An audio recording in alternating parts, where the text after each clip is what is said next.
Bueno, este, hoy comprobé en la práctica algo que yo vengo sosteniendo, y es que somos una profesión de segunda.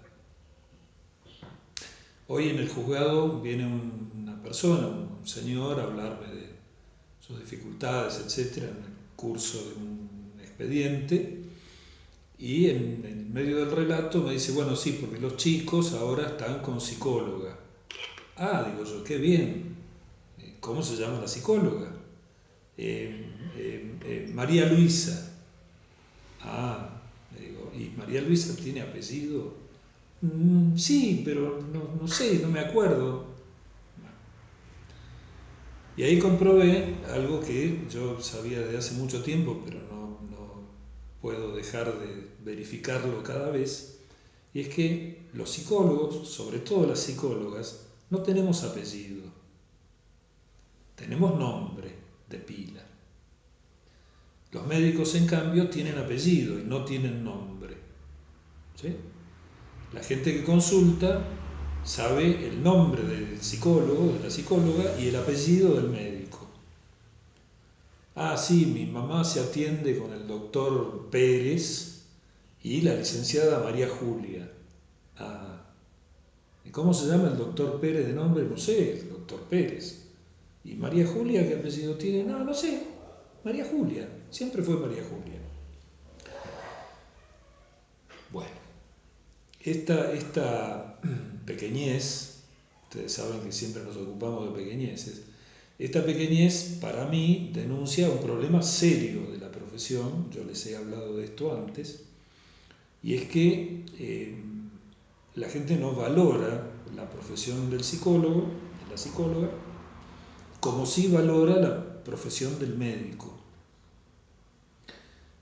En un detalle tan pequeño, tan banal, se refleja la poca importancia que tiene la profesionalidad de los colegas para los pacientes.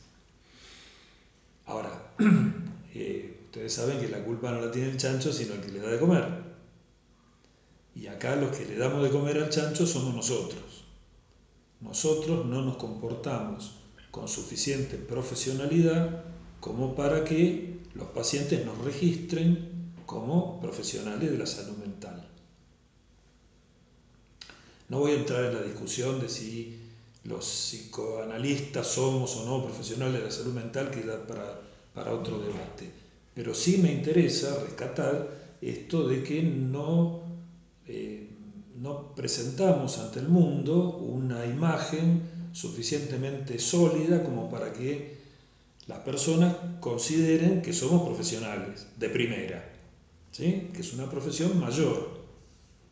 No somos auxiliares de los médicos psiquiatras, aunque durante mucho tiempo la ley decía que éramos eso y que teníamos prohibida la profesión, el ejercicio de la psicoterapia.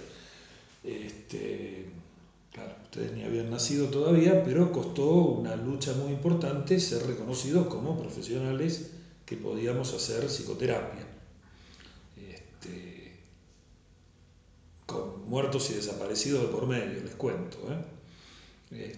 Pero bueno, ya está, eso ya pasó. La nueva ley de salud mental dice que la psicoterapia solo puede ser ejercida por médicos psiquiatras y psicólogos. Con lo cual, coaching, toda esta sarta de cosas que vienen socavándonos el terreno profesional son ilegales. No voy a ser yo el que me suba a un banquito, levante el dedo y diga, hay que acabar con el coaching, porque no. Porque así como yo fui ilegal en alguna época y después fui legal, entiendo que ellos ahora son ilegales y que por ahí mañana son legales, qué sé yo, no importa. Pero además hay otra razón más profunda para que yo no me oponga a que la gente vaya al coach, al astrólogo, a la bruja, a la tiradora de cartas, al que hace reiki o todos los demás. La razón es que yo considero, y tengo muy buenas razones para creerlo así, que una vez que uno fue a la astróloga, a la tarotista, al mano santa, a las constelaciones familiares, al eneagrama, al reiki, al masaje tailandés y a todo lo que se me cruce por delante, más tarde o más temprano va a terminar acostado en mi diván. Porque todo eso está buenísimo, está fantástico, es muy divertido, pero para resolver lo que hay que resolver no sirve. ¿Sí? Esto vale también para otras corrientes de la psicología, según mi criterio, ¿no?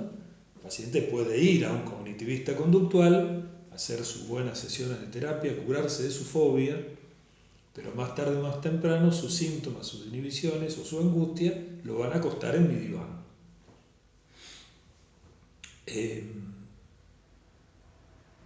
De ahí que yo me niegue a discutir con los colegas las cuestiones de pertinencia de las terapias. ¿Sí? Si viene un gestáltico y me dice lo importante es la tramitación de las emociones, yo le voy a decir, sí, tiene razón, por supuesto que sí. Es muy importante la tramitación de las emociones. Lo que no le voy a decir es que esas emociones están sobredeterminadas por el inconsciente, ¿sí? Porque eso debería saberlo el gestáltico, que no le dé pelota es otra historia, ¿no? Entonces él va a trabajar en la tramitación de las emociones de los pacientes, pero más tarde o más temprano esos pacientes se van a ver inundados por la angustia y van a terminar acostados en mi diván. No hay que pelearse por los pacientes, ¿sí? Pacientes es lo que sobra, ¿está bien? Alcanza a compararse en cualquier esquina de Buenos Aires y uno los ve pasar. Gente que habla sola, gente que está estresada, gente que está angustiada, gente que no sabe qué hacer con su vida. Todos esos son potenciales pacientes. ¿Sí? Párense un día en Callao Corrientes y véanlos pasar. Van a ver millones de potenciales pacientes. Nuestro problema no es que no haya pacientes, pacientes hay muchos. El problema nuestro es cómo hacer que todos esos potenciales, no todos no por favor, que algunos de esos potenciales pacientes se enteren que lo que necesitan es ir al consultorio del psicoanalista. Yo, ustedes, ¿sí?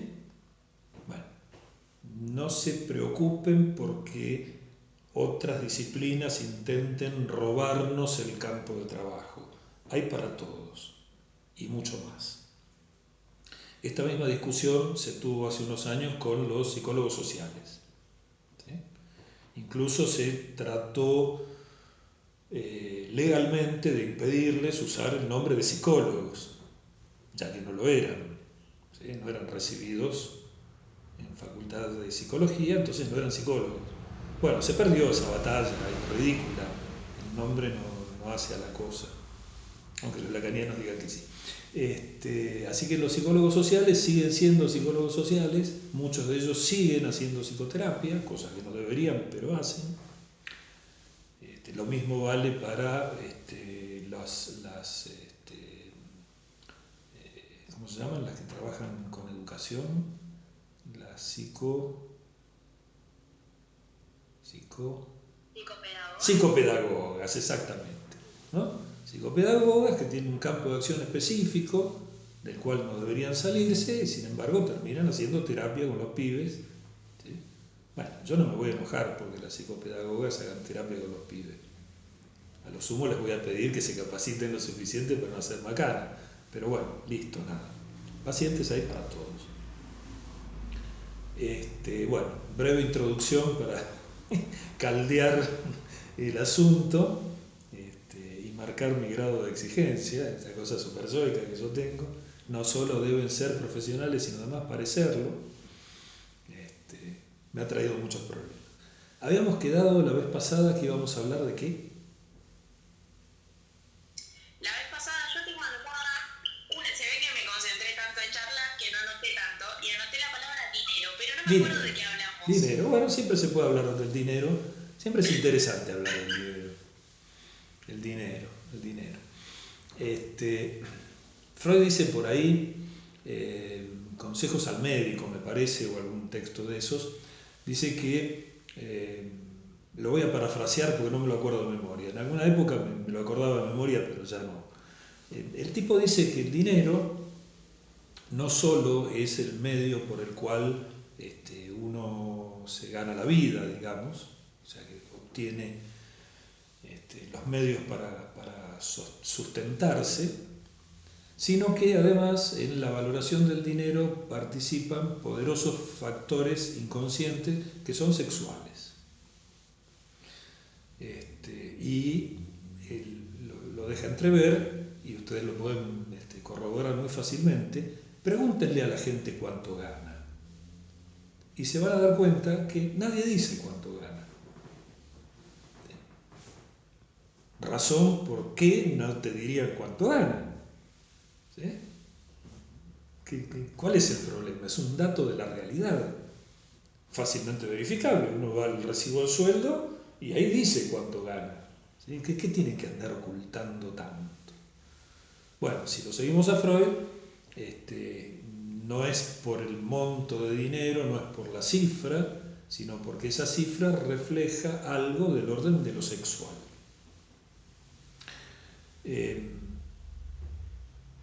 Un empleado público puede omitir por completo el conocimiento de la implicancia inconsciente del dinero. El tipo va a cobrar su sueldo, ahora ni siquiera lo cobra, se lo depositan, ¿no? Con eso paga lo que tiene que pagar y estamos todos contentos, no pasa nada. Un psicoanalista no puede comportarse de la misma manera. Si bien es cierto que uno cobra honorarios por el trabajo que hace, y usa ese dinero para pagar cuentas, lo que hace todo el mundo con la plata. No es que los psicoanalistas carecemos de necesidades, ¿no? Todo lo contrario. Pero no podemos ignorar la significación, la resonancia inconsciente que tiene la plata, el dinero. Freud por ahí habla en un texto ya famoso de las equivalencias simbólicas, ¿no? Él dice que hay una equivalencia inconsciente, simbólica, que reza: pene, niño, excremento, regalo, dinero. ¿Sí? Esos son los 5 elementos que Freud dice son equivalentes. Equivalentes no quiere decir iguales, ¿sí? Quiere decir intercambiables. ¿Cómo llega Freud a esta conclusión? Bueno, por su clínica, ¿qué le vamos a hacer? Él habrá escuchado a los pacientes hablar de esta equivalencia y la terminó formulando. Ahora, cuando él intenta explicar, poner en palabras el porqué de esta equivalencia, por lo menos es un razonamiento débil, ¿sí?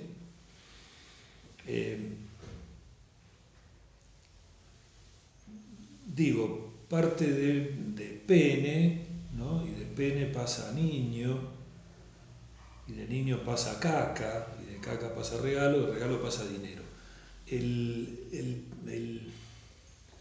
que nos interesa particularmente acá es excremento y regalo, ¿no? Y dinero por ahí también. ¿Cómo se pasa de la caca al dinero? ¿Sí? ¿Cómo justifica Freud la equivalencia entre la caca y el dinero? Freud dice,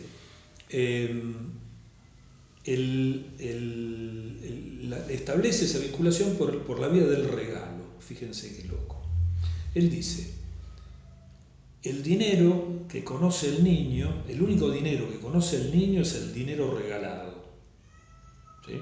Porque como no gana dinero, no es un trabajador que gana dinero. Si están escuchando un gato es mío, se están abusando mi gato por allá.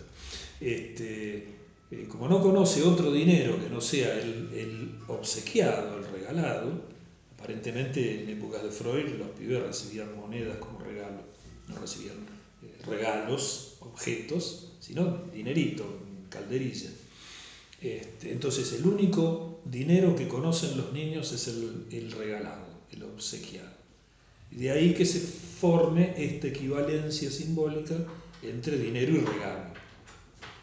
Ahora bien, ¿cómo hacemos para pasar de caca a regalo y después a dinero? Hacemos así. Freud dice, en el aprendizaje del control de esfínteres, ¿sí?, etapa anal retentiva, ustedes se acuerdan, en la etapa anal expulsiva, donde no hay control del esfínter, entonces el excremento simplemente sale. Todos los que hayamos tenido contactos con bebés sabemos que esto es así. Los pibes se hacen caca encima sin ningún control, pero en algún momento empieza la enseñanza del control de esfínteres, ¿sí? Entonces la mamá, figura privilegiada en toda esta historia, la mamá le enseña al bebé a hacer caca en la pelela, ¿sí? Para eso, por supuesto, es necesario que el pibe haya tenido la suficiente maduración de las vías motoras eferentes del sistema nervioso para que pueda efectivamente controlar el esfínter. Porque uno puede querer enseñarle a un bebé de 2 meses a controlar el esfínter y no lo va a lograr. Porque no tiene con qué, no tiene la capacidad motora de cerrar el esfínter y retener el excremento. Bueno, pero llegado el momento del aprendizaje del control de esfínteres, Freud dice, el bebé, ya no tan bebé, pero el niño, tampoco niño, sería el infante, ¿no? Está en esa categoría intermedia entre bebé y niño. El infante aprende a retener por amor, ¿sí? Por amor a la mamá, renuncia al placer de hacerse caca encima. ¿Sí? Pero al mismo tiempo obtiene una ganancia secundaria, ¿sí? Obtiene el control sobre su producto. El único producto que tenemos todos los seres humanos es la caca, ¿sí? Lo que queda es el desecho de lo que hemos comido. Entonces, en el momento en que uno aprende a controlar el esfínter, puede controlar si uno retiene o expulsa. Etapa oral retentiva, dice Freud, fuente de la pulsión de dominio. Freud va a decir que la pulsión de dominio está asentada en la etapa anal retentiva y que su fuente orgánica es la musculatura. Entonces, el chico aprende a retener y a expulsar. Hacer caca es algo que las mamás desean intensamente. Si el nene no hace caca, la mamá se preocupa. Con razón, además, ¿no? Porque el pibe estreñido es una de las cosas peores que le puede pasar. Entonces, el nene aprende que con su caca regula el estado de ánimo de mamá.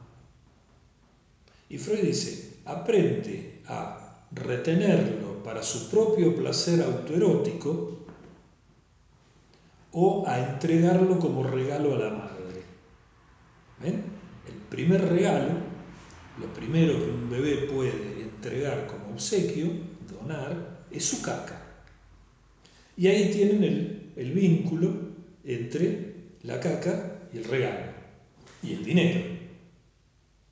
¿Sí? ¿Ven cómo arma la equivalencia? Para el pibe, cuyo único regalo posible es la caca, después se asocia con que el único regalo que recibe es el dinero, el único dinero que conoce es el regalado, y entonces ahí se le arma la equivalencia. ¿Sí? Caca, regalo, dinero.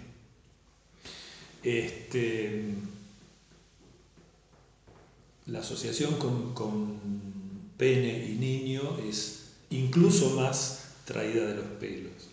¿Sí?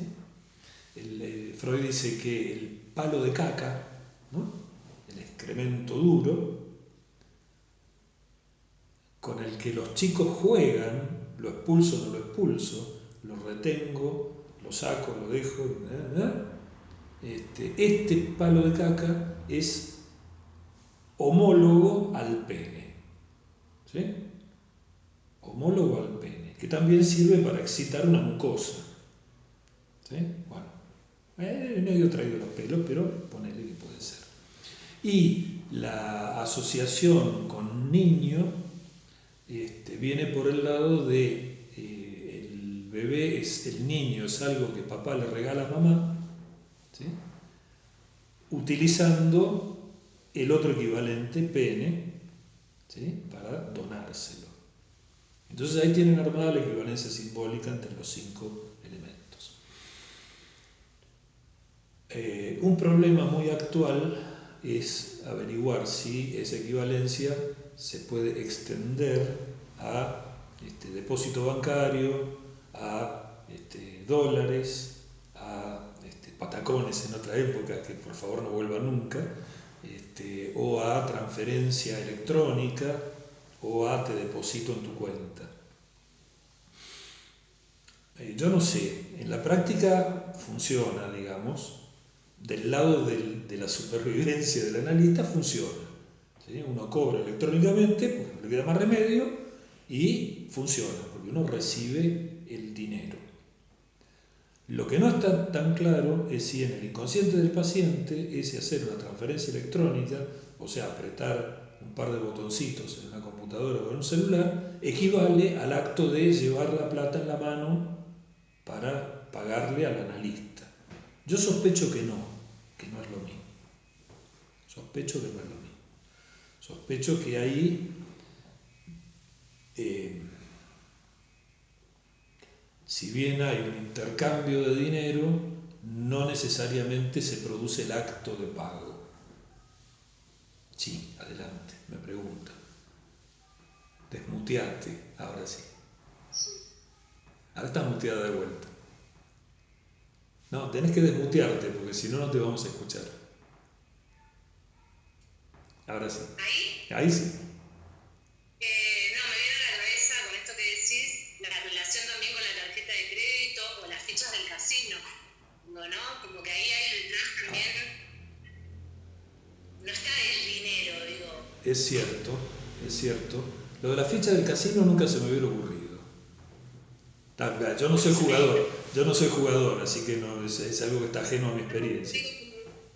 Nada, tenés fichitas, no hay dinero ahí, ¿no? Claro. Bueno, la tarjeta de crédito me parece que se aprovecha de que no existe esa equivalencia. La tarjeta de crédito no el objeto plástico, ¿sí? Los inventores de la tarjeta de crédito se aprovechan de que uno pierde la referencia de que comprar con la tarjeta de crédito equivale a comprar con dinero, ¿sí? De ahí que se produzcan tanto despelote de gente que sobregira, gasta de más y después no puede pagar y le cobran intereses y se embargan para toda la vida y demás.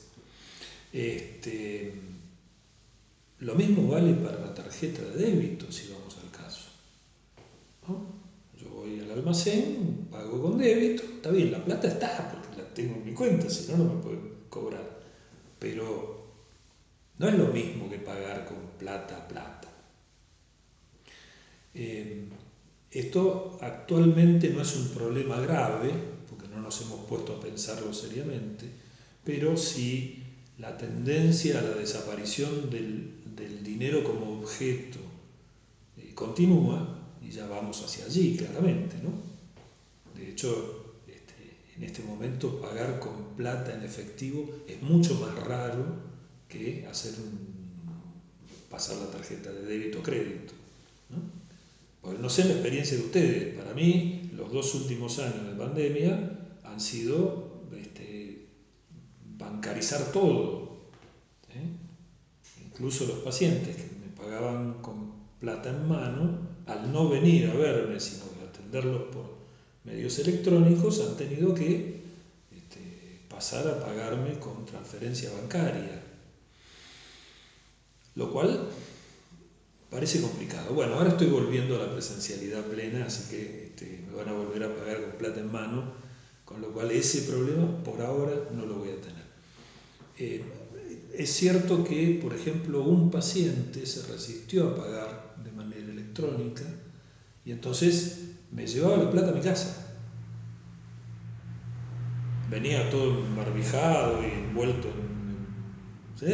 Y el tipo me pasaba un sobre, distancia, así de lejos, ¿no? Me pasaba la plata. No quería pagar electrónicamente, quería pagar con plata en la mano. Está bien que estaba dentro de un sobre, así que no era tan en la mano, pero bueno, digamos, el acto del pago, ¿no? Estaba bueno porque también venía cada 10 sesiones más o menos venía a pagar, y entonces era una cifra interesante que venía toda junta, ¿no? Está interesante también. Me recordaba la época en que cobrábamos todo mes vencido, ¿no? Ahora se puso de moda desde hace muchos años esto de cobrar sesión por sesión, lo cual es un disparate, ¿no? Se puede hacer, digo, todo el mundo lo hace, pero ¿tiene sustento teórico? ¿O es simplemente por comodidad o por avaricia? ¿No? ¿Por qué digo avaricia? Si uno cobra sesión por sesión, corre menos riesgo de que no le paguen. Más o menos, pero menos riesgo. ¿Sí? Si uno cobra mes vencido, si el paciente deja de venir en la última sesión del mes, no nos paga, bueno, nos deja una deuda, ¿qué vamos a hacerle? ¿No? 4 o 5 sesiones que no nos pagó, en estos tiempos modernos, que son meses de 4 o 5 sesiones, en otras épocas eran 8 o 12 sesiones que nos dejaban de pagar, lo cual era una cifra importante, pero bueno, existía el riesgo. Ahora, si me pagan cada vez que vienen, no existe ese riesgo. O un poco menos, porque el paciente puede venir y decir, no tengo plata para pagarle hoy, ¿le puedo pagar la próxima? Y uno va a decir, sí, cómo no, y la próxima no viene, y bueno, nos cagó 2 sesiones, ¿qué vamos a hacer? No tal margen, no tal margen. La equivalencia excremento y dinero también se puede notar en el habla. Si ustedes se fijan, yo acabo de decir, nos cagó 2 sesiones, ¿no? Dejó de pagarnos 2 sesiones, nos cagó, ¿sí? Se quedó con su caca, digamos, y no nos la dio a nosotros.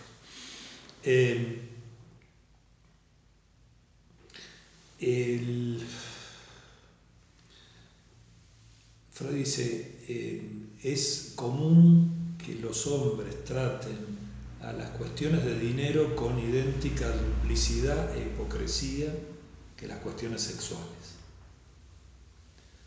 Curiosamente, bueno, ya lo dijo hace un siglo y medio, ¿no? En este siglo parece ser menos problemático hablar de la propia sexualidad que hablar del dinero. Es más común que los pacientes vengan y nos cuenten cómo cogen o qué fantasías sexuales tienen, y menos que nos confiesen cuánto ganan. Es muy raro que un paciente venga y diga yo gano tanto, aunque hable de su sexualidad con una libertad mayor. Así que bueno, ahí hay algo que es interesante de investigar, también posiblemente atravesado por la lógica capitalista, ¿no? Si yo le digo gano mucha plata, entonces me va a cobrar más. Sí, probablemente, o no, qué sé yo, ponele, ¿no? Pero bueno, esto de no le digo cuánto gano para que no me cobre mucho. Como si el monto del honorario se fijara porque el paciente gana más o menos plata o por la cara que tiene. No, nada que ver. ¿Sí? Esto ya lo hablamos otra vez, pero lo voy a reflotar. El honorario base que uno tiene se fija según unos parámetros que son lo que cobra mi analista, lo que cobra mi supervisor, lo que cobran mis colegas de mi mismo estrato. ¿Sí? O sea, yo no puedo cobrar más que mi analista.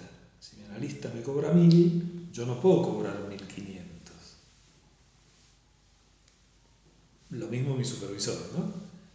Y tengo que cobrar aproximadamente en el orden de lo que cobran otros colegas de mi misma camada, por decirlo así, ¿sí? De mi misma cantidad de años de experiencia. Esto te da una cifra base, no una cifra estricta. No es que hay que cobrar eso y palabra santa, no, te da una cifra base para empezar a trabajar. Una vez que uno ha definido esa cifra, tiene un margen de movimiento en más y en menos del 10%. ¿Sí? O sea, si yo defino que mi cifra base son 1.000 pesos, podría cobrar entre 900 y 1.100 la sesión. ¿Sí? Bueno, eso como honorarios de las entrevistas. Al paciente viene la primera vez, ¿cuánto le cobro? Y le cobro 1.000. Le cobro 1.000 porque mi analista me cobra más de 1.000, mi supervisor me cobra más de 1.000 y la mayoría de mis colegas con los que tengo relación de mi misma experiencia cobran 1.000. Bueno, cobro 1.000. ¿Sí? La entrevista. Después, en el curso de las entrevistas, descubro que este paciente debe pagar más, le cobro más. Ustedes se ríen porque yo dije debe, ¿sí? No dije puede pagar más, yo dije debe pagar más. El monto del honorario debería ser una intervención clínica, no al azar. ¿Sí? Y además el monto del honorario tiene otra particularidad que solamente a los psicoanalistas nos pasa, que es una cosa horrible.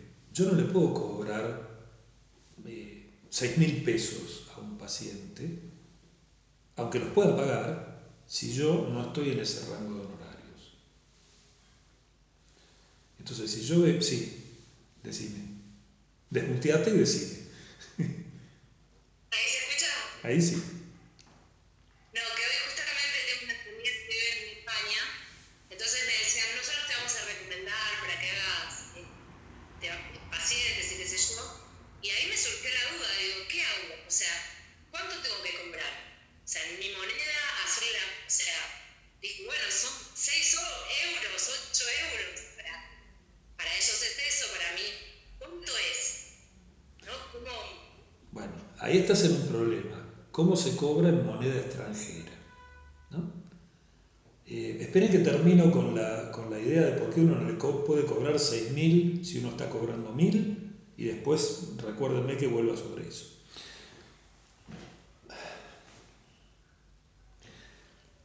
Si un plomero va a una casa de clase media y cobra 1.000 pesos por un arreglo, si va a un palacete en Barrio Norte, ¿va a cobrar 1.000 pesos? No, va a cobrar mucho más. ¿Por qué? Porque porque el cliente puede pagar. ¿Eh? La lógica capitalista dice que el que puede pagar mucho tiene que pagar mucho. Aunque la lógica capitalista también dice que el que puede pagar mucho va a hacer todo lo posible para pagar menos. ¿Sí? Porque por eso tiene mucho. Se cuida muy bien de pagar lo menos posible. Pero bueno, entonces el plomero va a querer cobrar más a alguien que se supone que puede pagar más. ¿Sí? Tiene mucho, puede pagar más. Nosotros los psicoanalistas no podemos regirnos por esa lógica. ¿Sí? Porque de vuelta, el dinero tiene una significación inconsciente, que es la que a nosotros nos interesa. Entonces uno tiene que descubrir qué significa el dinero para esa persona para poder cobrarle de acuerdo a lo que eso significa. Que probablemente no tenga la misma valoración que la plata que efectivamente tiene. ¿Sí? Bueno, pero además hay otra razón que para mí es muchísimo más de peso en por qué uno no le puede cobrar 6 veces más a un paciente que a otro, y que es la siguiente. Supongamos que yo soy un psicoanalista que está empezando, empiezo a tener 2, 3 pacientes, les cobro 1.000 pesos a cada uno la sesión, digamos que por semana yo me estoy ganando 3.000 pesos, 4 semanas, 12.000 pesos por mes. ¿Sí? Bueno, 4 horas de laburo semanales no está nada mal, ¿sí? Aunque sea poco el monto, son 4 horas de laburo semanales. ¿Quién gana 12.000 pesos por 4 horas de laburo semanales? Y de repente alguien, un descolgado, me deriva un nuevo paciente y me dice, a este cobrale lo que quieras porque este tiene plata, no tiene problema, te va a pagar sin problema, no pasa nada, cobrale, aplicale porque este paga. Bueno, dice uno, sin experiencia, porque experiencia es fantástico, me gané la lotería, a este le voy a cobrar 8.000 pesos. Entonces viene el paciente, se presenta, uno tiene la primera entrevista, cuando el paciente dice cuánto le debo, uno le dice 8.000 y el tipo sin mosquear mete la mano en la billetera, cuenta 8 billetes, se los da y le dice hasta la próxima. Y uno se va al paciente y empieza a saltar de alegría, porque de repente en una hora duplicó lo que gana, no, triplicó lo que gana en una semana. O sea, yo estaba ganando 4 y ahora de repente gano 12 por semana. Flor de negocio. ¿Sí? Con un paciente gano lo mismo que ganaría con 8 pacientes. Bueno, buenísimo, estamos todos contentos, vamos, esta noche comemos pizza, vamos, pedimos pizza afuera, compramos un vinito rico y estamos todos, festejamos porque de repente vamos a ganar mucha plata. Hasta ahí todo bien. El paciente empieza a venir sin problema, un neurótico, algo que uno puede tranquilamente atender, y cada vez que viene, paga las 8 lucas y nosotros ya cada vez nos ponemos más contentos, ¿no? Bueno, viene una semana, vino 2, vino 3, vino 4, vino un mes, vino 2 meses y uno se acostumbra, ¿no? Ya empieza a elevar su nivel de vida porque cuenta con las 8 de este paciente más las 4 de los otros 4 pacientes, son 12 lucas por semana, ya es otra cosa, digamos, uno se maneja con mayor fluidez. Por ahí hace un gasto con tarjeta de crédito, entonces tiene que pagar en cuotas, ¿no? A lo largo de 12 meses, una hora 12, cambia la heladera, por ejemplo. Claro, con esa guita yo puedo cambiar la heladera. Fantástico. A los 2 meses más o menos, 8 sesiones, entre 8 y 12 sesiones, siempre hay una crisis en los tratamientos. Siempre. Siempre. Todos los tratamientos tienen una crisis entre las 8 y las 12 sesiones. Entonces este paciente, que hasta ahora venía siendo un colaborador, maravilloso, fantástico, aceptaba nuestras intervenciones agradecido y decía que copado que era lo que le decíamos, estaba todo bien. Y de repente empieza a manifestar ciertas señales de resistencia. Entonces uno sabe que técnicamente lo peor que puede hacer es ceder ante la resistencia. Que técnicamente lo que uno tiene que hacer es rodear la resistencia. ¿Sí? O sea, intervenir de manera global, digamos, en forma de globo, para que esa resistencia no encuentre contra qué oponerse. Si uno se presenta fuerza contra la resistencia, la hace más fuerte. Si uno retrocede, la resistencia avanza. Entonces uno tiene que hacer otra cosa. Técnicamente hay que hacer otra cosa. Pero resulta que el paciente se empieza a enojar y ya no le empieza a gustar lo que está pasando. Y viene y dice, no, pero antes, yo no sé qué pasó, pero usted ya no me dice cosas interesantes como antes. Y entonces uno empieza a darse cuenta de que insensiblemente, sin quererlo, empieza a ceder en las intervenciones a las pretensiones del paciente. Y uno empieza a intervenir de manera errónea, o por lo menos suavizada, o disimulada, ¿sí? Para que el paciente no se enoje. Cosa que uno, con ese mismo paciente, si pagara 1.000 pesos la sesión, no haría. Con un paciente que paga 1.000, uno hace lo que tiene que hacer. Y si el paciente se enoja y se va, se enoja y se va. Ahora, el paciente de 8 lucas, uno ya tiene que ir con pie de plomo, no puede hacer las mismas intervenciones. Se tiene que cuidar mucho de que el paciente no se ofenda, porque a ver si se va, y yo tengo un año por delante de pagar la cuota de la heladera. ¿Me siguen? El peor error que un analista puede cometer es tomar pacientes caros para mi nivel, ¿está bien? ¿Por qué? Porque uno inevitablemente va a caer en la trampa de la necesidad. Necesito la guita de este paciente, y si yo necesito, ya no soy analista. Perdí, me caí. ¿Sí? Entonces tengo una disyuntiva horrible. O le digo todo que sí y negocio la interpretación del complejo de Edipo para que no se ofenda, ¿sí? Con lo cual estoy haciendo una paparruchada, estoy haciendo una farsa, una estafa, ¿sí? Porque no estoy haciendo mi laburo, estoy cobrando pero no estoy haciendo mi laburo, o hago lo que tengo que hacer y me arriesgo a que el paciente diga, ¿sabe qué? Usted está loco, es un delirante, ¿cómo me va a decir eso de mi mamá? Pegue un portazo y no vuelva nunca más. ¿Y qué hago yo con las cuotas de la heladera? Bueno, para evitar esta disyuntiva horrible, ¿no?, entre la Escilia y la Caribdis, ¿saben de qué estoy hablando? No lo saben. Mitología griega, señoras. ¿Sí? Escilia y Caribdis eran dos piedras que custodiaban lo que se llamaba las puertas de Hércules, que tenían la característica de cerrarse y aplastar a los barcos entre medio.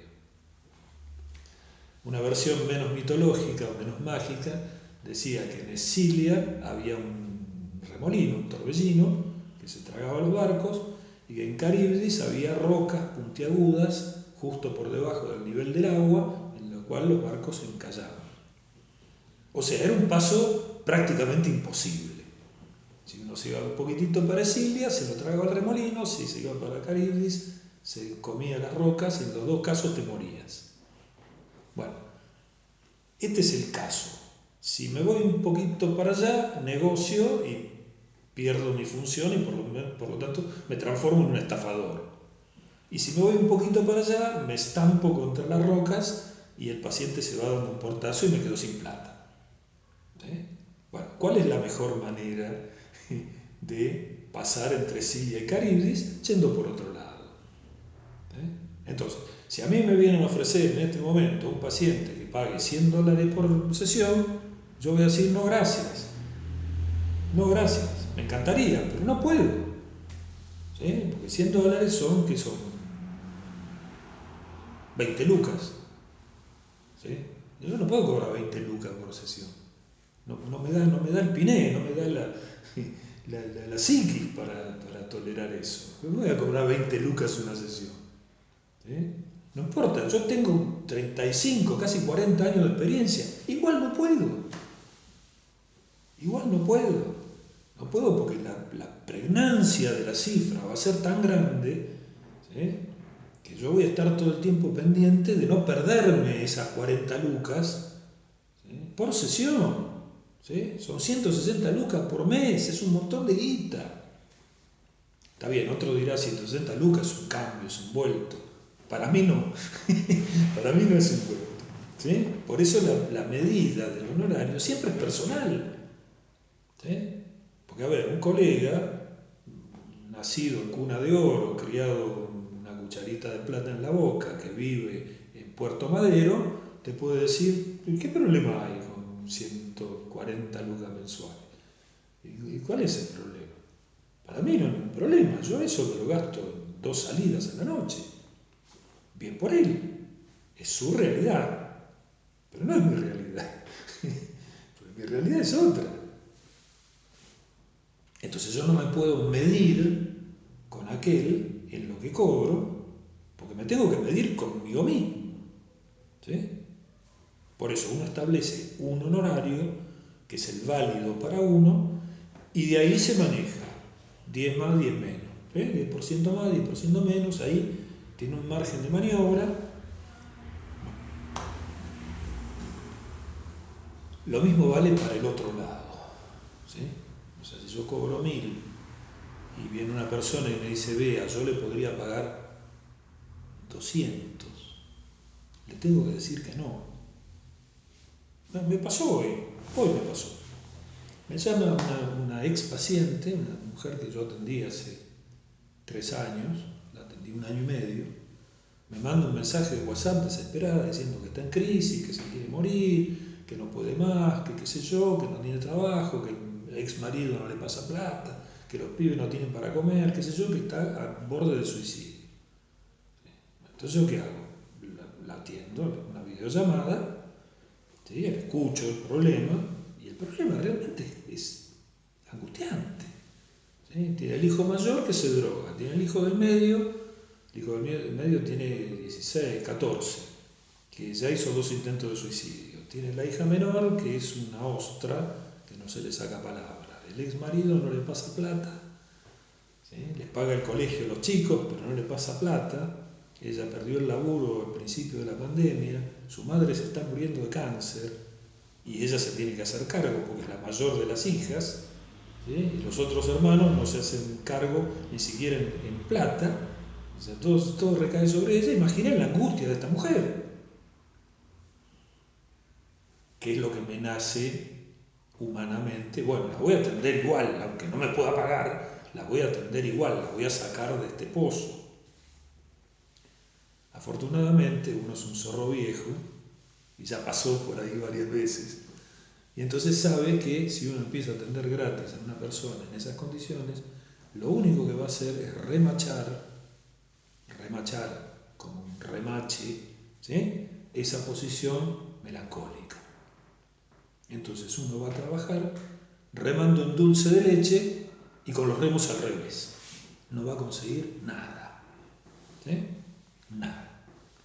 Entonces, la escuché durante media hora y al final le dije, bueno, mire, no la puedo atender. Bueno, ¿por qué? Porque no me puede pagar. ¿Cómo? No? Entonces le expliqué, mire, si yo la atiendo gratis, lo único que estoy haciendo es decir, pobrecita, no puede nada, y vamos a atenderla, porque pobrecita es una indigente. Y usted no es un indigente. Usted tiene posibilidades, tiene capacidades. Haga algo. Cuando usted haga algo y gane algo de dinero, me llama de vuelta. Entonces yo la voy a atender. No le voy a cobrar mucho, no importa, pero me tiene que pagar, si no, no la puedo atender. No por mí, yo puedo destinar 1 hora semanal a hacer caridad. No es problema para mí. El problema es para la paciente. No le estoy haciendo ningún bien. Está melancolizada y encima yo la voy a atender gratis y no va a salir nunca más de ahí. Entonces, éticamente le tengo que decir que no. Haciéndome a mí mismo una violencia, porque yo tenía ganas de atenderla, tenía ganas de darle una mano, tenía ganas de, bueno, vamos a laburar con esta mina para que salga, y, ¿sí? Tenía ganas de aliarme con ella y demostrarle al marido que es un hijo de puta, que la cagó, ¿no? Y no le pasa la guita, pero con mi impulso, fíjense el narcisismo, ¿no? Con mi impulso esta mujer va a salir adelante y va a ganar plata y le va a demostrar a los hermanos que son, ¿no? Toda la cosa que se le arma a uno en la cabeza, el narcisismo de uno. Por suerte, la técnica viene en nuestra ayuda y uno se da cuenta de que todas esas fantasías narcisísticas de salvar a las personas son eso, fantasías. Y que en la realidad lo único que estaría haciendo es terminar de clavarle el último clavo al ataúd. ¿Sí? Entonces, haciéndome una gran violencia, le tuve que decir, no la voy a atender. Cuando pueda pagar, sí, cómo no, pero ahora no. Feíto, ¿no? Feíto. Qué lindo que sería poder decir, sí, te atiendo gratis, no hay ningún problema. Desmutear. No, pienso ¿cómo funcionan las instituciones? Porque las instituciones sí son... Justamente. Las instituciones melancolizan a los pacientes. Pobre indigente que viene a atenderse al hospital público porque no tiene plata para pagarle al psicólogo. ¿Sí? Pobre indigente el psicólogo que va a atender gratis. Fíjense que enganche perfecto. Yo no puedo pagar, yo no puedo cobrar. Entonces nos juntamos los dos a llorar juntos la miseria de nuestra vida. Bueno, eso generan las instituciones. Salvo el Centro 2, que descubrió una manera maravillosa de juntar a un paciente que paga con un analista que también paga, ¿sí? Y presentarse como garante del tratamiento. Un disparate. Un dispositivo muy exitoso, pero un disparate.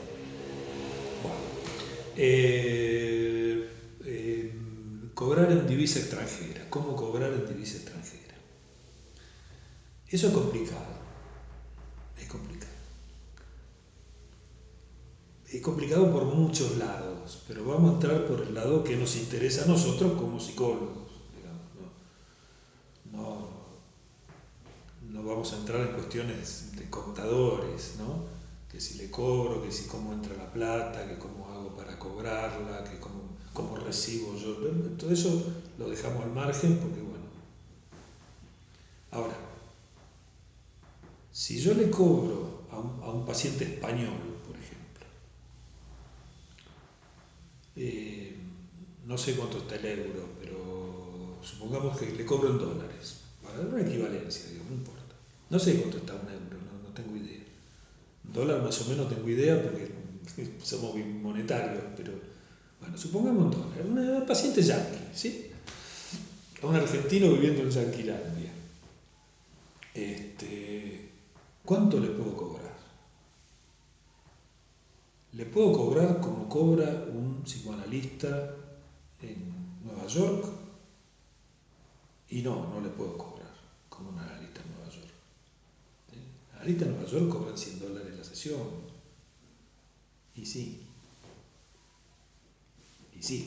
estamos hablando de Nueva York, estamos hablando de la capital del imperio, estamos hablando de un nivel altísimo. Ustedes piensan que un departamentito en el Bronx cuesta más que una casa en Nordelta, ¿sí? Bueno, entonces estamos hablando de otro nivel de manejo de dinero. Ahora, yo no le puedo cobrar eso. Primero por las razones que ya dijimos. ¿Sí? El paciente me paga $100 por sesión, voy a hacer lo imposible para conservarlo. Y mi ética se va por la alcantarilla. En segundo lugar, porque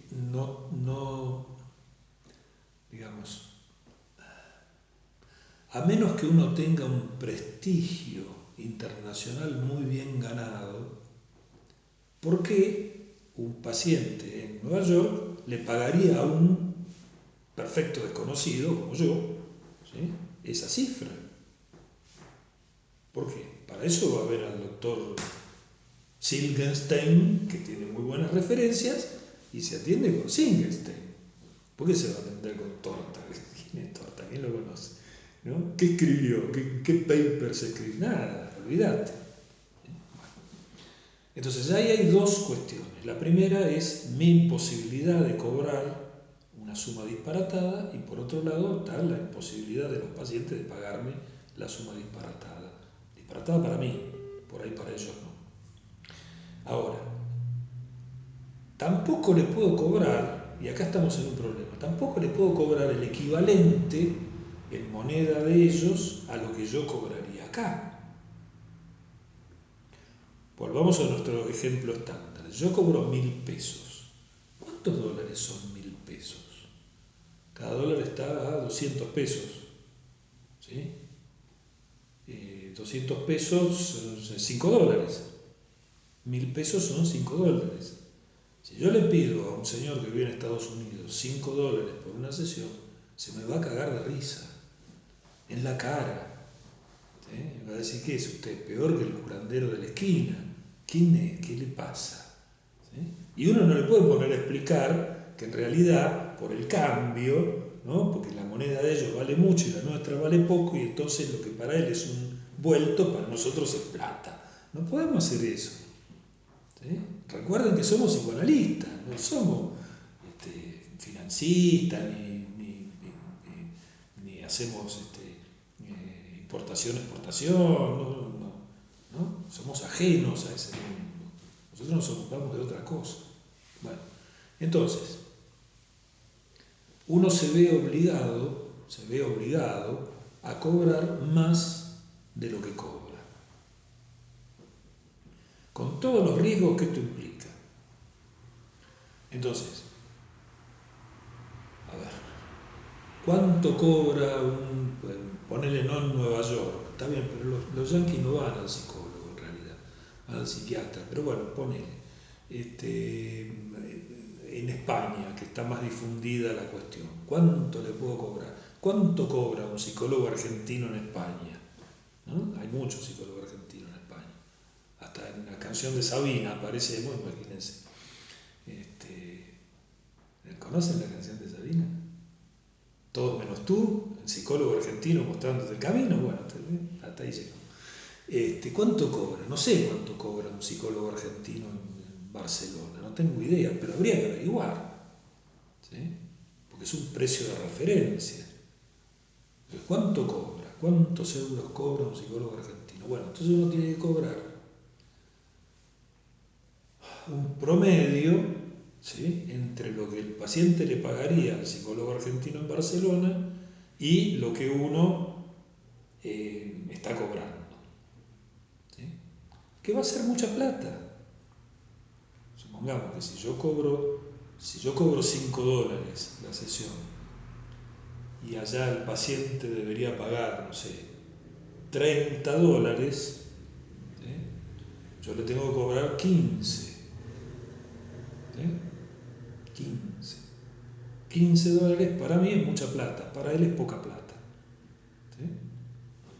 El inconsciente no sabe de cambio de moneda. Al inconsciente no le importa si yo cuando cobre los $15 eso es mucha plata para mí, no importa. Lo que importa son el pago. Ahí tenemos también la complicación del pago electrónico. Obviamente el paciente no va a venir a Buenos Aires a pagarte las sesiones, te las va a tener que pagar electrónicamente. Y eso es una doble complicación, porque entonces uno va a tener que tener una plataforma de cobro, ¿sí?, que no puede ser el banco donde uno tiene la cuenta de ahorro en dólares, que ahora te las enchufan las cuentas de ahorro en dólares. Si vos abrís una cuenta y pum, te meten una cuenta en dólares. ¿Para qué? No sé, porque uno nunca va a tener $1, pero bueno, está ahí. Entonces uno ya tiene que tener una plataforma de cobro, PayPal, ¿sí? No tiene una plataforma de cobro, entonces el paciente le paga a uno en PayPal. Y entonces después uno tiene que pagarle a PayPal para que te dé tu plata, que por supuesto PayPal te cobra una comisión por cada vez que vos cobras, y además te cobra, en realidad PayPal no te da la plata, sino que se la pasa a otra empresa que te la da a vos, pero la otra empresa también te cobra. O sea que en definitiva de esos $15 vos vas a recibir 8, 9. Igual está muy bien, es más de lo que vos estarías cobrando, ¿sí? A menos que uno realmente esté necesitado del dinero, si uno tiene pacientes en el extranjero, lo mejor es dejar la plata en PayPal. Dejar ahí. No la toques. Ahorrala. Se junta. Decime. Carly, dos cosas. Uno, si llegas a necesitar el yo tengo entendido que hay otra, creo que se llama Western Union. Western Union, no sé, sí, también te cobra. No sé si es lo mismo. Sí, también te cobra. Dice que te cobra, pero no sé cuánto, nada, para que tengas opciones. Y Sí. después pensaba que también, porque si para el paciente allá capaz pagan $30 y uno le cobra 15, pienso en cómo se pondría en juego para el paciente lo que paga, ¿no? Porque me acuerdo del caso que vos habías contado de la chica que le daba vergüenza decir, por ejemplo, Sí. que vos le cobrabas tanta plata y que en realidad ella le dijo a las amigas que pagaba una cifra superior a lo que vos le cobrabas. Sí, claro. Entonces pienso como, bueno, a lo mejor si uno le cobra $15 a un paciente que pagaría 30, en donde está, es lo mismo que acá un psicólogo te cobre, no sé, 50 pesos,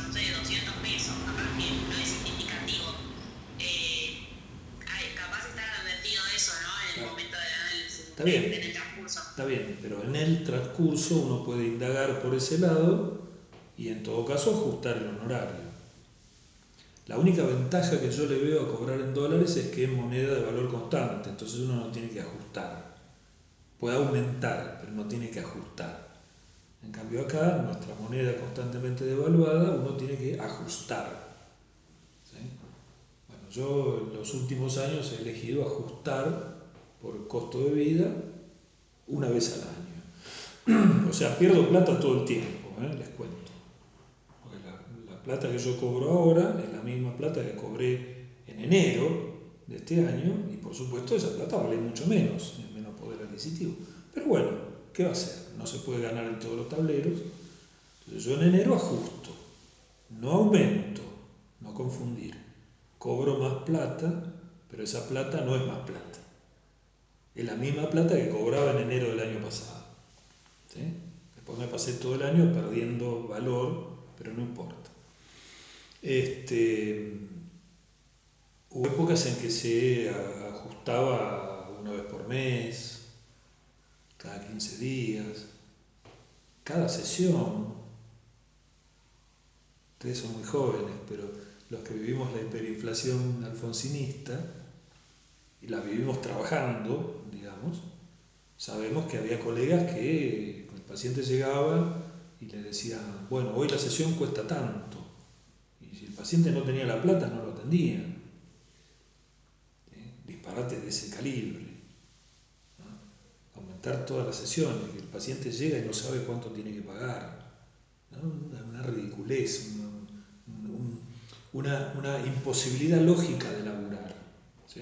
Está bien que estábamos todos tomados por la lógica de la inflación, el quilombo, la guita, la gente agarraba, cobraba el sueldo y salía corriendo a gastarla antes de que se le desvalorizara. Estábamos todos bastante locos en ese momento, pero locos con una locura lógica.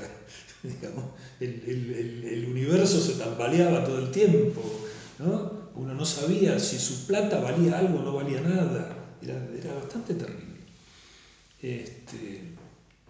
Yo en esas épocas me negué a hacer ese juego y ajustaba una vez por mes, digo, para no quedar tan atrás, pero perdí de ganar mucha plata, ¿sí? Porque bueno, pues para mí mi trabajo no se mide solamente por la plata que gano, ¿sí? Prefiero atender a los pacientes aunque pierda plata y bueno, después veremos. Posición personal mía, no critico a los colegas que hacían otra cosa, ¿sí? De hecho, algunos colegas que hacían otra cosa ahora están muy bien económicamente y yo la sigo remando. ¿Qué va a hacer? Es distinto. Bueno, ¿qué vamos a hacer? Cada uno con su manera de gozar. Entonces, cobrar en moneda firme es bueno porque uno no tiene que ajustar. Uno dice, bueno, no sé, 15 dólares, 20 dólares, ¿no? Y pasaron 3 años y siguen siendo 20 dólares, y pasaron 6 años y siguen siendo 20 dólares. No importa. ¿Sí? Un 3% anual de inflación como muchísimo, ellos, no pasa nada, digamos, nosotros 3% lo tenemos cada mes, ¿no? Para nosotros un 3% anual sería como vivir en el paraíso, ¿no? No aumentan las cosas, ¿qué pasa? ¿No? La plata me alcanza igual que el mes pasado, ¿qué pasa acá? Hay algo raro, ¿no? Vivimos en la incertidumbre. Nosotros y nuestros pacientes también. Los pacientes todo el tiempo están temiendo quedarse sin laburo, no poder pagar, que se les derrumbe la estructura, ¿no? Económica, la psíquica también, pero bueno, es otra historia. ¿No? Es un problema la plata, realmente es un problema. Un problema que uno no puede... Dime. No sé, no sé si alguien me contó o lo escuché, que hacían la comparación de que a dos personas les regalaron el mismo día que nacieron, a uno en Estados Unidos $1 y a un argentino $1. Entonces, ese chico de Estados Unidos sigue teniendo ese dólar, sí, y al pibe argentino todos los ceros que tiene delante, ¿no? Sí. Es tremendo. Sí, sí. Bueno, esa es la diferencia entre vivir en el vientre del monstruo o ser alimento del monstruo. ¿Sí? Convengamos que de la inflación argentina, Estados Unidos y sus aliados no son inocentes. ¿Sí? No son inocentes. ¿Sí? De la explotación de América Latina y de África por los países del norte, y algo tiene que ver con nuestra dificultad para frenar la inflación. ¿Sí? No es que solamente porque somos argentinos, que también, porque los uruguayos son tan latinoamericanos como nosotros y sin embargo no tienen la inflación que tenemos nosotros. Siempre el mismo chiste, ¿no? Dios creando el universo, crea la Tierra, y entonces empieza a pone los Himalayas, ¿no? Pone las cataratas del Niágara, y pone el desierto australiano, y acá en Argentina empieza a poner, y pone las montañas, y pone los 4 climas, y pone la pampa húmeda, y pone, ¿no? El litoral marítimo lleno de pesca, y pone el quebracho en el norte, y pone. Entonces un ángel va y le tira de la sotana, de la túnica, le dice: jefe, ¿no se le está yendo la mano con ese lugar de la tierra? Y entonces Dios lo mira y dice: no te hagas problema, ahora lo lleno de argentinos y con eso compenso. Es terrible, ¿sí? Es terrible, porque la verdad, el chiste y su relación con el inconsciente. El chiste viene a decir una verdad que todo el mundo sospecha pero nadie dice. Y entonces nos ahorra un gasto de represión. ¿Sí? Por eso nos causa gracia, por eso nos da placer. Nos ahorra una represión. ¿Sí? Todos sabemos que el problema de la Argentina somos los argentinos. Somos los ventajeros, la viveza criolla. ¿Sí? El tipo que se saltea la fila, ¿no? La mina que para no pagar impuestos pone su casa a nombre de su mamá jubilada. ¿Sí? Entonces paga menos impuestos. Si ganan, ¿no? Agarra un cosito. Y en otra escala, el señor que cultiva soja, que la mitad de su producción la saca de contrabando a Paraguay y la vende desde allá, ¿sí? Sin pagar impuestos, ¿no? Evasión, elusión impositiva, ¿no? Un señor como el amigo Galperín, amigo del mío no, por favor, que cuando empezó a ganar mucha plata se fijó residencia fiscal en Uruguay para pagar menos impuestos. A la plata la gana acá. ¿Sí? Porque todos nosotros, cada vez que compramos por Mercado Libre, engrosamos las arcas del señor Galperín. Pero el señor Galperín se va a Uruguay y paga impuestos allá, porque son menos. ¿Sí? O sea, viveza criolla. ¿Para qué vas a pagar más si puedes pagar menos? Estamos de vuelta al principio, ¿se acuerdan? Nadie dice lo que gana, a ver si todavía le quieren cobrar impuestos. ¿No? Evasión, ilusión. Todo tratamos de esquivar. Me paso por el subte sin pagar. ¿No? Qué vivo que soy, me ahorré. No sé cuánto cuesta el subte ahora, pero bueno. ¿No? Estoy colgado de la luz. Pero che, ¿vos no vivís en Nordelta? Sí, pero me cuelgo igual, porque sí. Y ¿sabés qué? Yo soy un vivo bárbaro, no pago la luz. Bueno, esta es la idiosincrasia argentina, distinta de la uruguaya, a pesar de que los uruguayos son iguales que nosotros. Ojalá nosotros fuéramos iguales que ellos, ¿no? La provincia cisplatina, ¿se acuerdan de la historia? Uruguay era la provincia cisplatina, o sea, la provincia que estaba del otro lado del Río de la Plata, parte del virreinato primero y de la confederación previa a ser Argentina después. ¿Sí?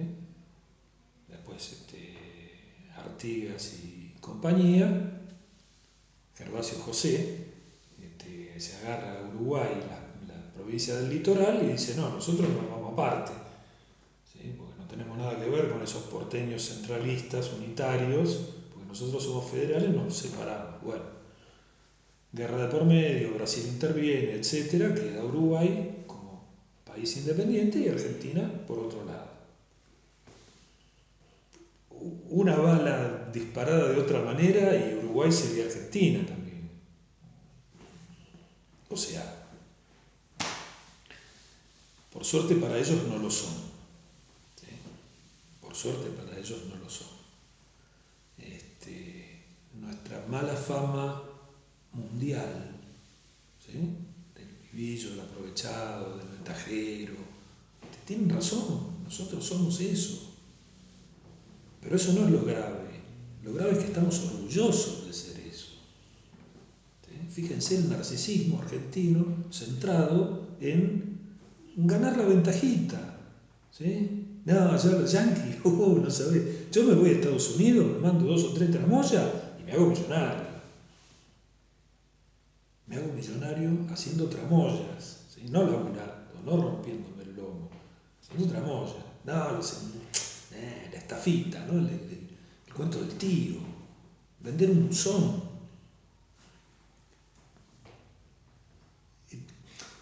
La expresión vender un buzón viene de un hecho de la realidad. ¿Ustedes conocen la estafa de vender un buzón?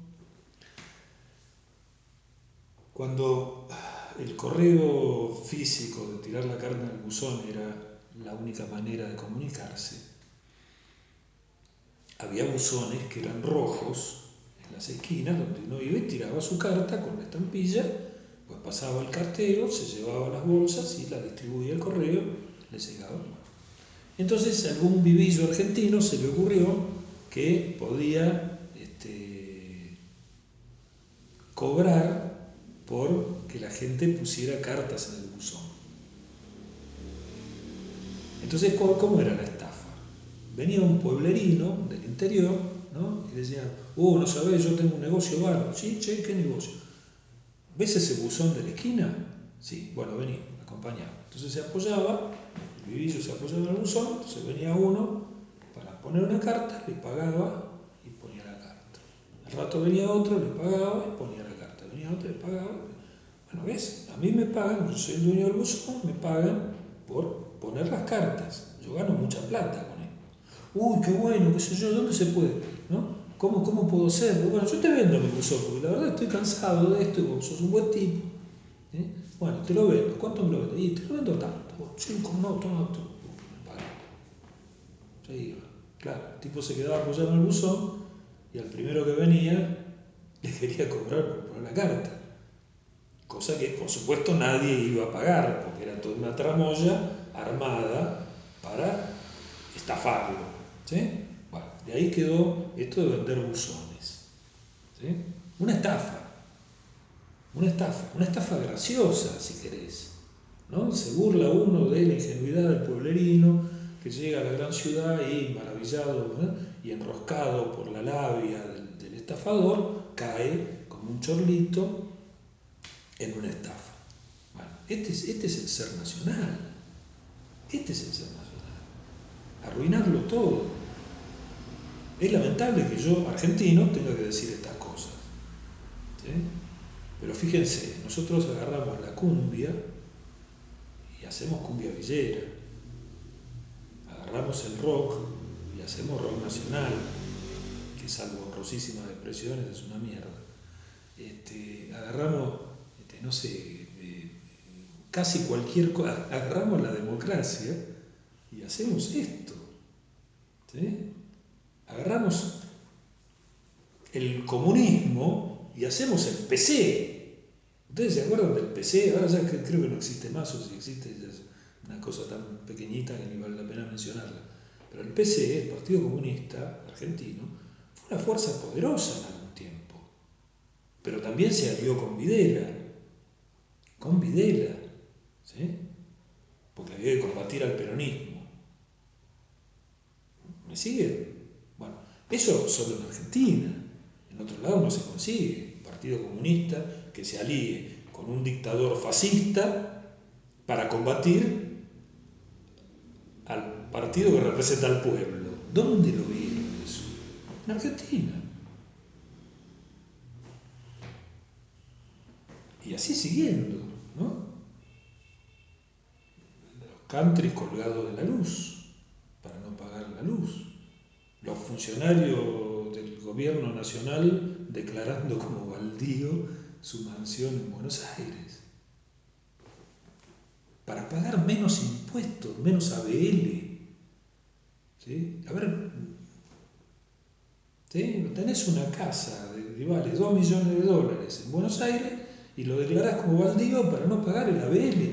El ABL que son monedas, ¿sí? No es guita significativa, no es que te van a cobrar, no sé, un impuesto expropiatorio, ¿no?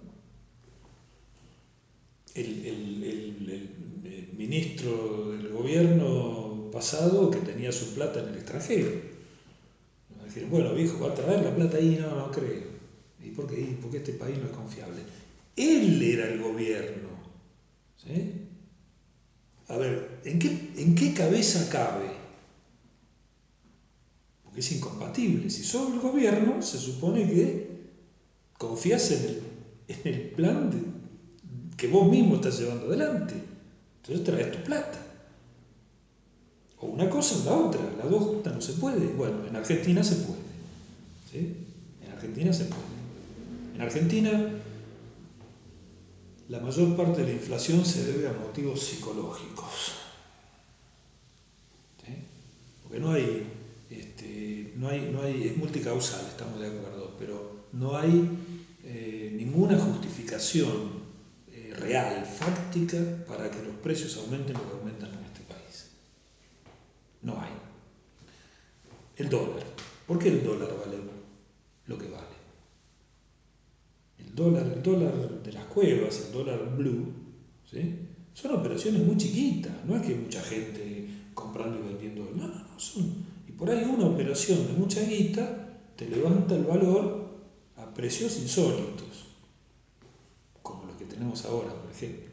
Entonces, ¿qué pasa? Si el dólar blue sube, la brecha cambia. Miren de lo que estoy hablando, ¿no? Se supone que esto es psicoanálisis, sí, es psicoanálisis.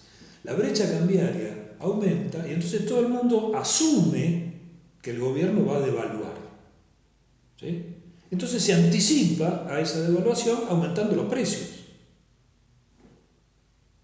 Porque le quieren ganar, ¿no?, a la devaluación. Entonces aumentan los precios. Como aumentan los precios, tenemos inflación. La inflación sube. ¿Sí? Como los precios aumentan y la inflación sube, el gobierno se debilita. Y entonces se ve obligado a hacer justamente lo que previeron y devalúan. ¿Sí? Por supuesto, cuando el dólar sube, el dólar oficial sube, todos los precios suben de vuelta. Es un efecto de arrastre. ¿Sí? Pero cuando el dólar baja, cosa rara, pero a veces pasa, los precios no bajan. Los precios se mantienen. Subieron con el dólar, pero no bajaron con el dólar, se mantuvieron. ¿Por qué se mantuvieron? Si los insumos, ¿no?, antes eran más caros, ahora son más baratos, debería bajar. Misterio de la ciencia. Por ejemplo, el queso. ¿Sí? Queso. El queso en este momento es carísimo. Carísimo. Entonces uno dice, ¿qué insumo importado de uso permanente requiere la elaboración del queso? Porque hasta donde yo sé, la vaca no se importa, la leche no se importa, la maquinaria ya está funcionando, requiere mantenimiento, ponele, pero está funcionando, y el queso se fabrica. ¿Por qué aumenta cuando sube el dólar? Misterio de la ciencia. ¿Sí? ¿Ven el componente psicológico del asunto? ¿Sí? Todo aumenta, yo también aumento, por las dudas. ¿No? El dólar está quieto mucho rato, me parece que en cualquier momento van a devaluar, nos van a agarrar de vuelta como hicieron en 2001, nos van a romper la cabeza, aumentar, por las dudas aumentar. ¿Sí? Por las dudas aumentar. Dólar sube, aumentar. Dólar baja, mantener. El dólar se queda quieto mucho rato, aumentar. ¿No? Y nadie tiene la culpa. ¿Se dieron cuenta que nadie tiene la culpa? Este es otro de los elementos del ser nacional argentino. Nunca nadie tiene la culpa. Nadie tiene la culpa de nada. Entonces vos vas al almacenero y decís, ¿por qué aumenta, don José? No, a mí me vino un aumento. Me vino un aumento. Yo tengo que aumentar porque me vino un aumento. Entonces vos vas al distribuidor y decís, don Pepe, ¿por qué le aumentó el almacén? No, porque el productor a mí me aumentó. Yo tengo que aumentar porque a mí el productor me aumentó. Entonces uno va al productor y le dice, jefe, ¿por qué le aumentó No, yo porque los insumos importados que yo necesito aumentaron. Entonces como el dólar subió, yo tengo que aumentar porque si no, no puedo seguir produciendo. ¿Y por qué subió el dólar? No, y el dólar subió porque en unas cuevas hicieron una matufia y subió y bueno, ya está. Hicieron una matufia y todo lo demás aumentaron. Ahora, lo que nadie pregunta es cuál es el margen de ganancia de cada uno de esos. ¿Sí? Porque el litro de leche al productor se lo pagan, no sé, $1. De esa leche se procesa, se saca la manteca, el queso, el yogur, la leche, ¿sí? Todo eso que uno va y compra en el supermercado. Pero si uno paga el queso a 100 mangos, ¿dónde están los 99 tomando solo el queso? ¿Dónde fueron a parar los 99 que faltan para el peso que le pagan al productor? ¿Cuál es el margen de ganancia de cada uno de los intermediarios? ¿Por qué ganan tanto? ¿Sí? ¿Por qué no ganan 10%? ¿Sí? Entonces, el productor cobra 1, el elaborador cobra el 10% de 1, es 1,10, el distribuidor cobra el 10% de 1,10, sería 1,25, ¿sí? El mayorista cobra otro 10%, que serían 3, ¿sí? Y el vendedor cobra otro 10%, que sería 3,30. No 100 pesos, 3,30.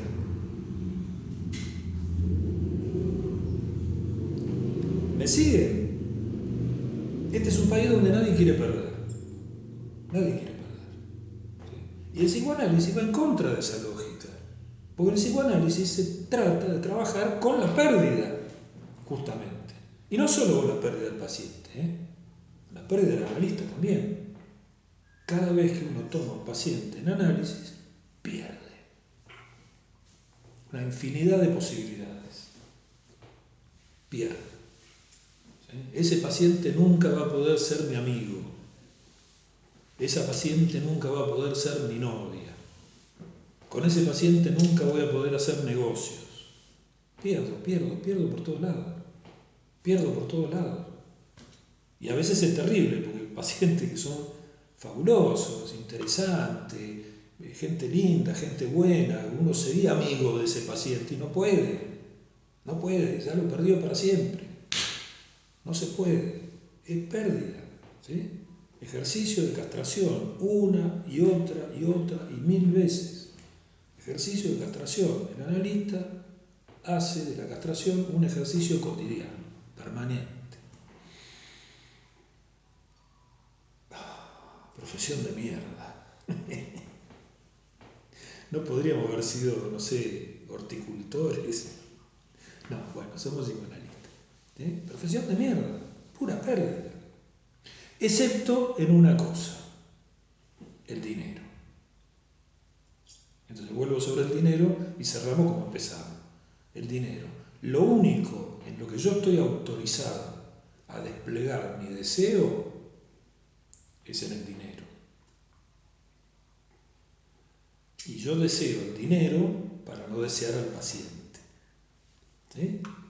Desear al paciente arruina todo el trabajo posible. Sí, decime. Consulta que volvió a tocar el tema en relación a las instituciones, ¿no? Sí. Me había oído esto.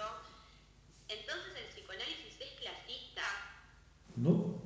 ¿Por Digo, qué? ¿Por qué ¿es clasista? solo la clase médica puede pagarlo? ¿Por qué clasista? El resto de las instituciones, estamos hablando de, no se puede pensar como una salud pública que abarca a la salud integral.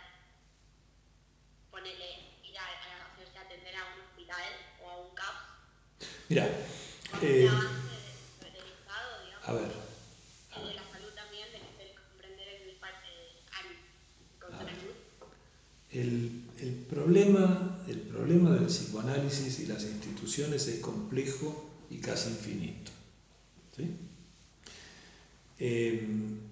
¿Se puede hacer psicoanálisis en un hospital? Sí, a condición de que se haga psicoanálisis y no un como sí de psicoanálisis. Para mí, y esto es personal, psicoanálisis implica un pago. ¿Sí? Claro. No digo cuánto. Claro, puede ser simbólico, exacto. Puede ser simbólico, ¿sí? O sea, Freud dice, al paciente le tiene que costarle el dinero que le paga el analista. Yo estoy de acuerdo. Freud dice, para que no se eternice en el tratamiento, ¿no? Si le cuesta caro, se va a querer curar rápido. Ahora, si vos lo atendés gratis, ¿por qué se va a querer curar? Bien. Entonces, el otro día, a una persona le puede salir un montón viaje en colectivo, y ahí está pagando. no, Por ejemplo, no, Digo, no, no sé, no, como muy extremista, ¿no? Pero a eso. no. Había una... La persona. Yo conocí a una analista que trabajaba con niños y que ella les exigía a los niños un pago simbólico, además del dinero que pagaban los padres. ¿Sí? Claro. Ella decía, bueno, el pibe a mí me tiene que pagar con algo. Dibujo, una chapita, un boleto de Capicúa, pero me tiene que pagar. ¿Sí? Además de lo que me pagan los padres. Tiene que responsabilizarse por su propio análisis. Esto se podría llevar al análisis de adultos en instituciones con cierto cuidado. ¿Sí? Yo tuve muy poca experiencia en instituciones. Una vez fui un mes supervisor de un equipo en el Hospital Evita de Lanús. Un mes. Al mes me rajaron a patadas. Por decir este tipo de cosas.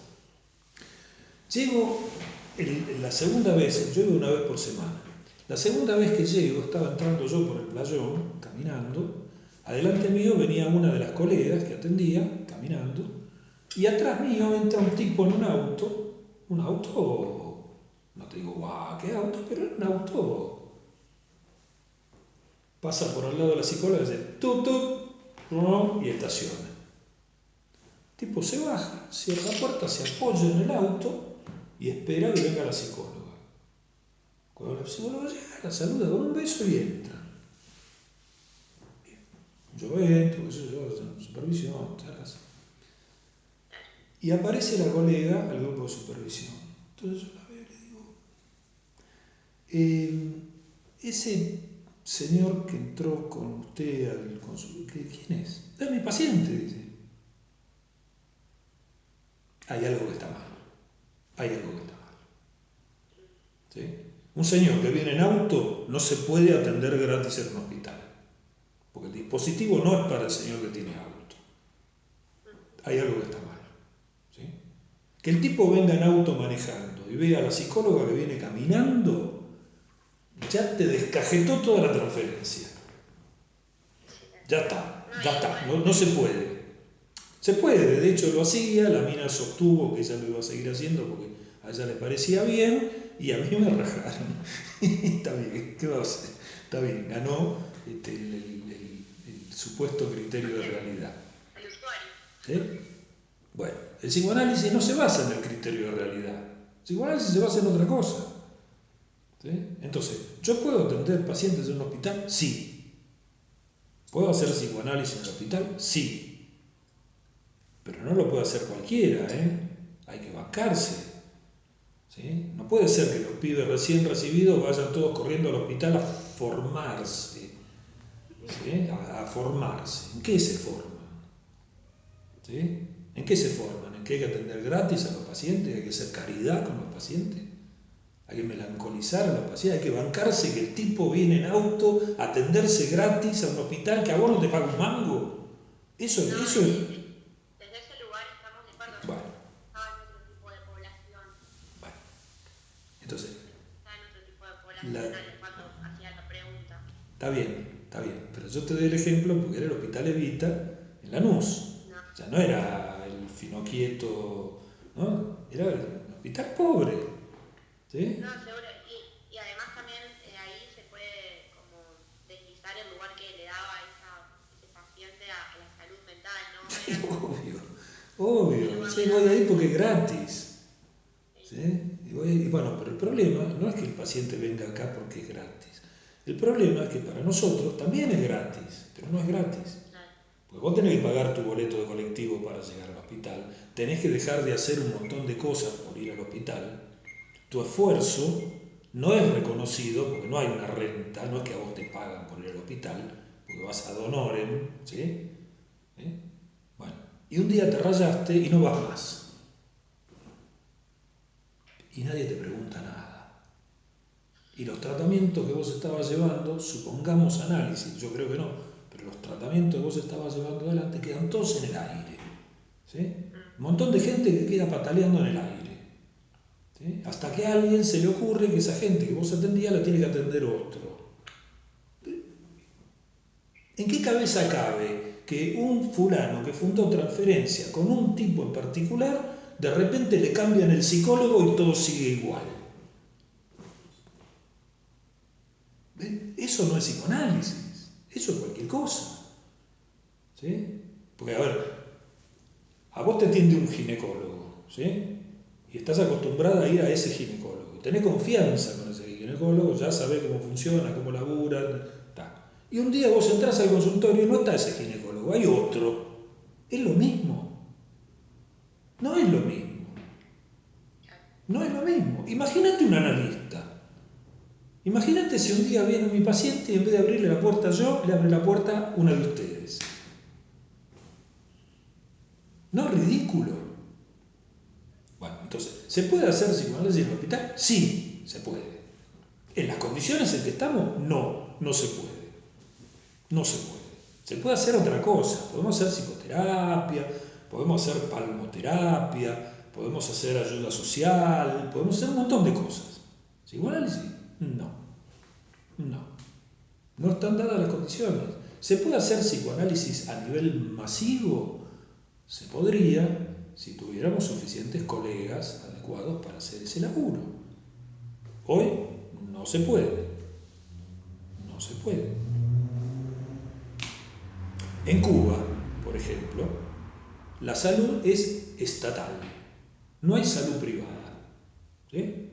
O sea, desde el tío Fidel hasta el último tipo que vive en el Bohío van al mismo hospital. Y se atienden de la misma manera, con los mismos profesionales. ¿Sí? Los psicólogos de Cuba putean a lo loco, ¿sí? Porque no ganan un mango y se la tienen que bancar. ¿Sí? Y ven nuestro sistema y dicen, eso, hay que hacer eso. ¿Sí? Porque ahí van a cobrar. Pero bueno, allá no es así, acá es así. Allá sí se puede hacer esto que vos decís, atender a toda la población necesaria con colegas laburando dentro de ese sistema. Sí, claro que se puede, sobre todo porque no se puede hacer en privado. ¿Sí? Entonces vos querés terapia, tenés que ir al hospital, no te queda otra, no podés elegir a un privado, porque no hay. ¿Sí? El monopolio de la salud está en el Estado. Chao. ¿Se puede hacer psicoanálisis en el hospital? Sí, en Cuba. En Cuba. En Argentina no se puede. Vos decís, bueno, sí, está bien, yo quiero ir al hospital a hacer psicoanálisis y me voy a bancar los malos tratos, la enfermera que me ningunean, el tipo que viene en auto y yo lo tengo que atender igual, que llueva, truene o caigan piedras, yo voy a tener que estar ahí, aunque la calle se inunde, no importa, voy a tener que estar igual, que los colegas van y vienen y pasan y viene uno, viene otro y cada uno con su verso. Bueno, yo me voy a bancar todo eso porque yo voy a ir al hospital a hacer psicoanálisis. Está bien. Bien, te lo acepto. Espero que tengas una tolerancia a la frustración infinita, porque si no, no vas a poder. Espero que tu análisis personal esté suficientemente avanzado como para poder tolerar todo eso sin que te explote la cabeza. ¿Sí? Si eso ocurre, y además espero que tengas fortuna personal para poder laburar gratis. ¿Sí? Porque, no sé, yo laburo para morfar. ¿Sí? No es que yo tengo fortuna y hago esto porque me divierte. No, yo laburo de esto porque es mi forma de vida. Yo vivo de esto. Bien. Si vos tenés todas esas condiciones y querés ir al hospital a laburar gratis, en pésimas condiciones, con pacientes que no tienen... Y entonces el paciente que no puede ir a un consultorio privado no se atiende. Y no puede, no puede. Criterio de realidad. A ver, si no puede, no puede. Como la que atendí hoy. No puede. Sí. No puede. Yo no puedo hacer magia. Me encantaría hacer magia. ¿Se entiende que me encantaría hacer magia? Me encantaría poder atender a esta mujer gratis y sacarla del pozo depresivo y hacer que tenga una vida maravillosa, floreciente y sea feliz. Me encantaría. No puedo. No puedo. Alguna vez pensé que podía, porque yo ya pasé por ahí. Ya tuve paciente que no le cobraba. ¿Sí? Ya se melancolizó la paciente, ya sé cómo termina. ¿Sí? Porque yo también me creí que yo iba a poder contra la pulsión de muerte. No podés. Perdón, capaz que estoy haciendo re larga, pero volviendo a esto, que el pago no necesariamente tiene que implicar lo económico, sino Sí, tiene que el ser esfuerzo económico. de lo simbólico, No. sí o sí tiene que ser Tiene que económico. ser en dinero. ¿Sí? Conocí a un analista que tenía un paciente que estaba sin laburo, entonces le pagaba con cuadros. Pintaba cuadros y se los llevaba. El tipo tenía el consultorio lleno de cuadros de este tipo, que además eran horribles, ¿sí? Pero bueno, él decía, pago simbólico. No, pago simbólico, no, tiene que ser en plata, en billulla, mosca, money, guita, ¿sí? Al paciente le tiene que costar. Si una persona tiene un laburo que gana un sueldo mínimo, vos le podés cobrar 10 pesos la sesión y le va a costar. ¿Sí? Le va a costar. Le tiene que costar. Claro, pero a eso voy, que se ajuste a la persona. Le tiene que costar, le tiene que ser costoso. ¿Sí? Listo, Y genial. bueno, pero tiene que pagar, algo tiene que dar a cambio de lo que recibe.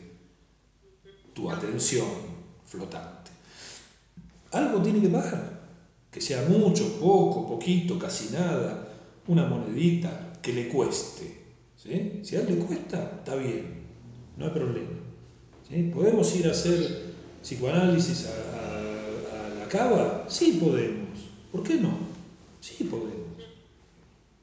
Nos tenemos que bancar el retén de la gendarmería, la calle de barro, que te revienten el consultorio para ver si te pueden afanar algo. La realidad real de la cava. ¿Está bien? Ahora, si vos tolerás, soportás todo eso y te sentís cómodo con todo eso, sí, claro que podés.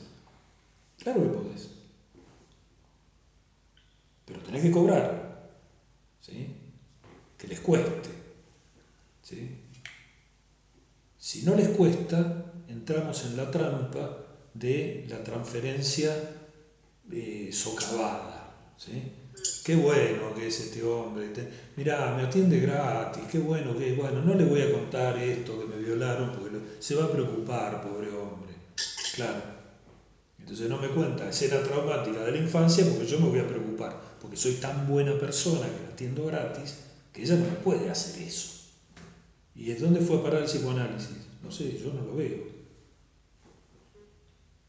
Ahora, si yo soy un hijo de puta que le cobra y le cobra caro, caro para esa persona, no caro para mí, caro para esa persona, entonces no soy un buen tipo, no soy un alma bella, ¿sí? No soy un buen tipo que la atiende porque es bueno y porque ella necesita. No, soy un hijo de puta que la atiende por la plata. ¿Sí? Entonces se puede enojar conmigo, me puede contar las cosas horribles, me puede decir que soy un cagador, me puede decir todo eso, que no me podría decir si yo la atiendo gratis. ¿Sí? Bueno, eso. ¿Cómo me hicieron hablar hoy, Bueno, no importa. Vieron, empezamos con el dinero y terminamos en la cava. Todo tiene que ver con todo. Nos vemos el miércoles. Vale, Ok. muchas gracias.